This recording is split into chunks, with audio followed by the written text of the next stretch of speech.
Atas kesempatannya, saya akan menjelaskan tentang perusahaan global. Nah, di dalam perdagangan internasional telah berkembang pesat selama 3 dekade terakhir.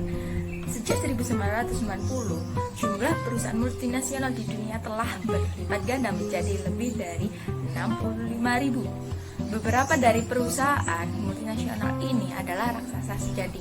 Faktanya, dari 150 perusahaan terbesar di dunia, hanya 88 yang merupakan negara. Nah, 62 sisanya adalah perusahaan multinasional. Perusahaan global adalah perusahaan yang beroperasi lebih dari satu negara. Nah, perusahaan tersebut memperoleh keuntungan dari pemasaran, produksi, penelitian, dan pengembangan atau R&D, dan keuntungan finansialnya yang tidak tersedia untuk para domestik murni. Nah, karena perusahaan global tersebut melihat dunia sebagai satu pasar, ia meminimalkan pentingnya batasan nasional dan mengembangkan merek global. Nah, yang pertama yaitu sistem perdagangan internasional. Perusahaan yang sudah beroperasi di luar negeri harus mulai memahami tentang sistem perdagangan internasional. Saat menjual ke negara lain, perusahaan mungkin menghadapi pembatasan perdagangan antar negara. Pemerintah dapat mengenakan tarif atau bea, pajak atau produksi impor tertentu yang dirancang untuk meningkatkan pendapatan atau melindungi perusahaan domestik. Tarif dan bea sering digunakan untuk memaksa perilaku perdagangan yang menguntungkan dari negara lain. Terima kasih atas kesempatannya. Baiklah, di sini saya akan melanjutkan poin kedua mengenai lingkungan ekonomi. Pemasar internasional harus mempelajari tingkat perekonomian di setiap negara. Dua faktor ekonomi yang mencerminkan daya tarik tersendiri bagi pasar, diantaranya yang A, struktur industrinya. Negara membentuk kebutuhan pokok, tingkat pekerjaan, dan juga tingkat pendapatannya mereka masing-masing. Kemudian semisal ekonomi subsisten, kebanyakan orang terlibat dalam sektor pertanian dan mengkonsumsi besar output mereka dan menukarnya dengan barang dan jasa dalam bentuk yang lebih sederhana lagi. Yang B, distribusi pendapatannya. Negara industri kemungkinan memiliki rumah tangga berpenghasilan rendah, menengah, dan juga tinggi. Sebaliknya, negara-negara dengan ekonomi subsisten sebagian besar terdiri dari rumah tangga dengan pendapatan yang rendah.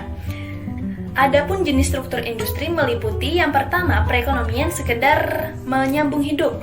Yang kedua, perekonomian sebagai pengekspor bahan mentah. Yang ketiga, perekonomian yang sedang melakukan industrial. Yang terakhir, perekonomian industri. Baik, yang selanjutnya adalah poin ketiga mengenai lingkungan politik hukum. Setiap bangsa memiliki lingkungan politik dan hukum yang berbeda-beda. Maka dari itu, dalam mempertimbangkan faktor-faktor sebagai berikut.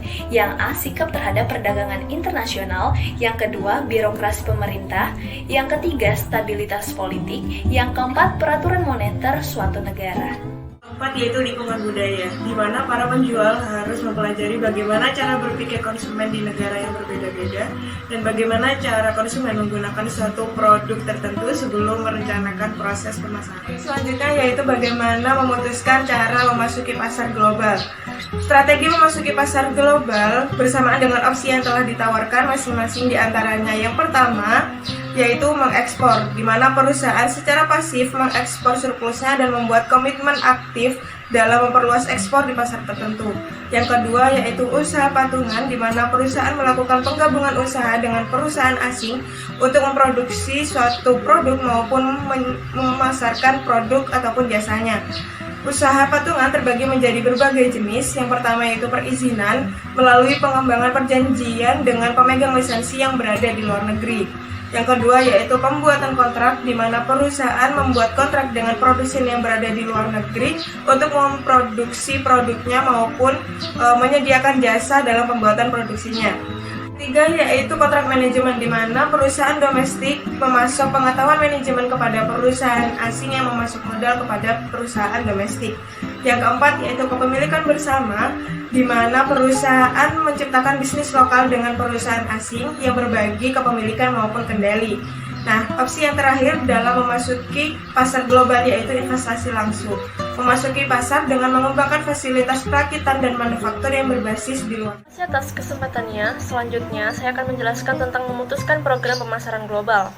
Perusahaan yang beroperasi di satu atau lebih pasar luar negeri harus memutuskan seberapa banyak jika ada untuk menyesuaikan strategi dan program pemasaran mereka dengan kondisi lokal. Terdapat dua titik ekstrim yang dapat perusahaan gunakan, yaitu yang pertama, pemasaran global standar. Strategi pemasaran global yang pada dasarnya menggunakan strategi pemasaran yang sama dan berbaur di semua pasar internasional perusahaan. Yang kedua adalah pemasaran global yang disesuaikan. Pendekatan pemasaran global yang menyesuaikan strategi pemasaran dan elemen campuran untuk setiap pasar sasaran internasional yang menciptakan lebih banyak biaya tetapi diharapkan menghasilkan pangsa pasar dan keuntungan yang lebih besar. Ini membuka jalan bagi merek global dan pemasaran global standar. Branding dan standarisasi global pada gilirannya menghasilkan kekuatan merek yang lebih besar dan mengurangi biaya dari skala ekonomi. Di sisi lain, konsep pemasaran berpendapat bahwa program pemasaran akan lebih menarik jika disesuaikan dengan kebutuhan unik dari setiap kelompok pelanggan sasaran. Adapun beberapa indikator dalam memutuskan program pemasaran global.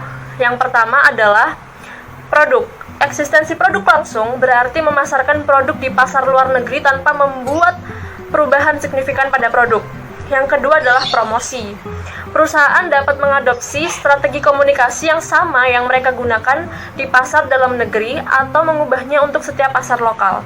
Selanjutnya, yang nomor 3, harga. Menetapkan harga yang seragam secara global, tetapi jumlah ini akan menjadi harga yang selalu tinggi di negara-negara miskin dan tidak cukup di negara-negara kaya.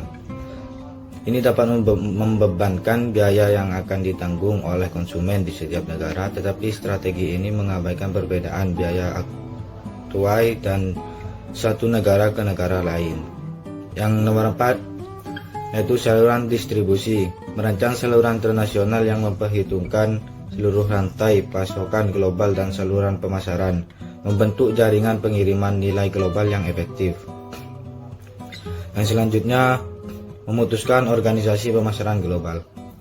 Banyak perusahaan terlibat dalam beberapa pasar dan usaha internasional. Perusahaan dapat mengekspor ke satu negara, memberi lisensi ke negara lain, memiliki usaha kepemilikan bersama di negara ketiga, dan memiliki anak perusahaan di negara keempat.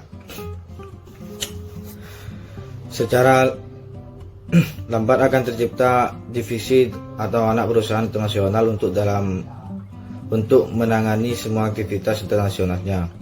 Divisi internasional diatur dalam berbagai cara. Setiap perusahaan divisi internasional terdiri dari spesialis pemasaran, manufaktur, penelitian, keuangan, perencanaan, dan personalia.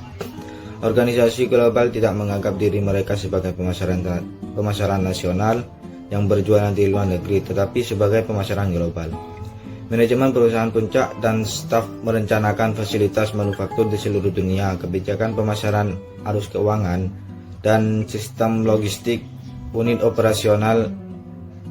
operasi global melapor langsung kepada kepala eksekutif atau komite eksekutif organisasi, bukan kepada divisi.